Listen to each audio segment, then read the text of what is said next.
ओम श्री गुरुवे नमः। रहस्यमयी ज्ञानगंज की अद्भुत यात्रा के वृत्तांत का 9वां अध्याय। 8वें अध्याय में हमारा यह प्रश्न अनुत्तरित रह गया था कि ज्ञानगंज में प्रवेश करने की प्रक्रिया क्या है। 8वें अध्याय में गुरुदेव के उद्धरण की व्याख्या के जरिए यह तो मैंने स्पष्ट कर दिया था कि ज्ञानगंज में कोई प्रवेश द्वार नहीं है। अब इस प्रश्न के उत्तर में आपको यह प्रस्तुत कर रहा हूँ, इस विषय को प्रस्तुत कर रहा हूँ कि ज्ञानगंज में जब कोई प्रवेश द्वार है ही नहीं तो साधक ज्ञानगंज में प्रवेश कैसे करते हैं। गुरुदेव कहते हैं, रहस्यमयी ज्ञानगंज की अद्भुत यात्रा के पग पग पर रहस्य है। पग पग पर रहस्य छिपा हुआ है। गुरुदेव कहते हैं, इस अध्याय को सुनने वाले साधक अथवा जिज्ञासु और श्रोतागण ज्ञानगंज में प्रवेश की प्रक्रिया को सुनकर शायद चौंक उठें, शायद बहुत अचंभित हो जाएं और फिर शायद मुस्कुरा उठें कि अद्भुत है ज्ञानगंज में प्रवेश की प्रक्रिया। गुरुदेव कहते हैं कि यह उन पर भी गुरु कृपा की वर्षा का प्रभाव है कि वे ज्ञानगंज तक पहुंच पाए, ज्ञानगंज का भ्रमण कर पाए और ज्ञानगंज से सकुशल वापस लौट पाए। गुरुदेव कहते हैं, बिना ईश्वर कृपा के और बिना गुरु कृपा के यह संभव ही नहीं। यह सत्य है। प्रत्येक घटना का एक समय निर्धारित होता है। समय आया तभी तो ज्ञानगंज के भ्रमण के विस्तार को आप तक पहुंचाया जा रहा है। गुरुदेव कहते हैं, मेरा यह अनुभव है, आप सभी साधक और श्रोतागण 4 तरह के संसार से परिचित हैं। गुरुदेव कहते हैं, एक या 2 नहीं, 4 संसार से लोग परिचित हैं। ये बात अवश्य भिन्न है कि भौतिक जगत की व्यस्तताओं के भंवर में फंसकर लोग अपनी जानकारी को और अधिक व्यवस्थित और अधिक परिमार्जित नहीं कर पाते। लेकिन इस संसार में रहने वाले अधिकांश लोग 4 तरह के संसार से भिज्ञ हैं। गुरुदेव कहते हैं, ये चारों संसार एक दूसरे से बिल्कुल भिन्न है। उसके बावजूद इन चारों संसार से निश्चय ही आप भी परिचित होंगे। ये संसार है पहला जल संसार, दूसरा थल संसार, तीसरा वायु संसार, चौथा अग्नि संसार। किसी नदी या तालाब या सागर को देखें, ये सब क्या है? ये सभी जल संसार हैं। गुरुदेव कहते हैं, इस जल संसार में प्रवेश करने के लिए आपको क्या करना पड़ेगा? क्या जल संसार में प्रवेश करने का कोई प्रवेश द्वार है? नहीं। जल संसार में प्रवेश करने का कोई भी दरवाजा नहीं है।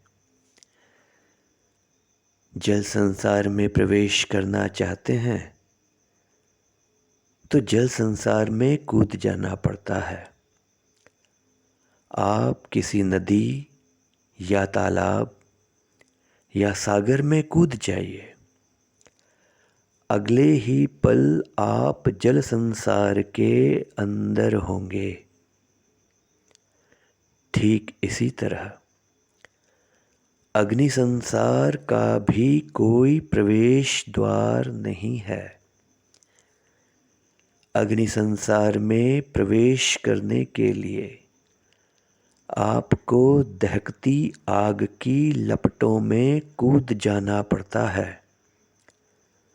अग्नि संसार का कोई भी प्रवेश द्वार नहीं है। वायु संसार में प्रवेश करने की भी यही प्रक्रिया है। वायु संसार में प्रवेश करने के लिए आपको ऊंचाई से कूदना पड़ता है। जब तक आप पृथ्वी के सतह से स्पर्श नहीं होते, आप वायु संसार में होते हैं। गुरुत्वाकर्षण बल के कारण अंततः आपको पृथ्वी की सतह को स्पर्श करना होता है। लेकिन यदि आप किसी स्पेस शिप के ज़रिए या किसी उपग्रह के ज़रिए या अंतरिक्ष यान के ज़रिए अंतरिक्ष में कूद जाएं, तो आप वायु संसार में होंगे। ध्यान दीजिएगा, खाली स्थान को भी वायु कहा जाता है। वहाँ पृथ्वी का गुरुत्वाकर्षण बल नहीं है। वहाँ कोई प्रवेश द्वार नहीं है। आपको प्रवेश करने के लिए कूदना पड़ता है। गुरुदेव कहते हैं, इसी तरह थल संसार है। थल संसार में तो हम सभी रहते हैं। क्या थल संसार का कोई दरवाज़ा है? नहीं है। ठीक इसी तरह आपको ज्ञानगंज में प्रवेश करने के लिए आपको ज्ञानगंज में कूदना होगा और अगले ही क्षण आप ज्ञानगंज में होंगे। लेकिन उसके लिए आपको ज्ञानगंज को देख पाना, ज्ञानगंज तक पहुँच पाना, ज्ञानगंज को पहचान पाना आवश्यक है। इसके साथ ही यह जानकारी होना भी अनिवार्य है कि ज्ञानगंज में कूदना कैसे है, क्योंकि ज्ञानगंज विचरणशील है। ज्ञानगंज लगातार फैलता सिकुड़ता रहता है, यहाँ से वहाँ होता रहता है ज्ञानगंज। अद्भुत और आश्चर्यजनक संसार है ज्ञानगंज। गुरुदेव कहते हैं, यहाँ चमत्कार नहीं है, यहाँ कोई जादूगरी नहीं है, सिर्फ और सिर्फ साधना का प्रभाव है। ऐसा क्यों है? क्या कारण है? इसका उत्तर नहीं दिया जा सकता। गुरुदेव कहते हैं, ज्ञानगंज में कूदना आसान नहीं है। साधकों का अपनी श्वसन प्रक्रिया पर नियंत्रण होना आवश्यक है। हृदय की धड़कनों पर नियंत्रण होना भी आवश्यक है। धड़कनों की गति पर नियंत्रण होना आवश्यक है। रक्त संसार पर नियंत्रण कर पाना भी जरूरी है। शरीर की त्वचा पर पड़ने वाले दबाव को नियंत्रित कर पाने की क्षमता भी होनी चाहिए।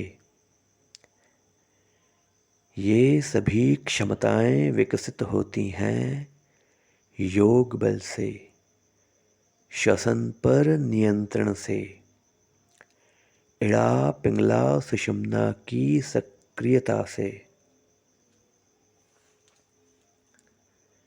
इसीलिए साधना के तप में स्वयं को तापिए।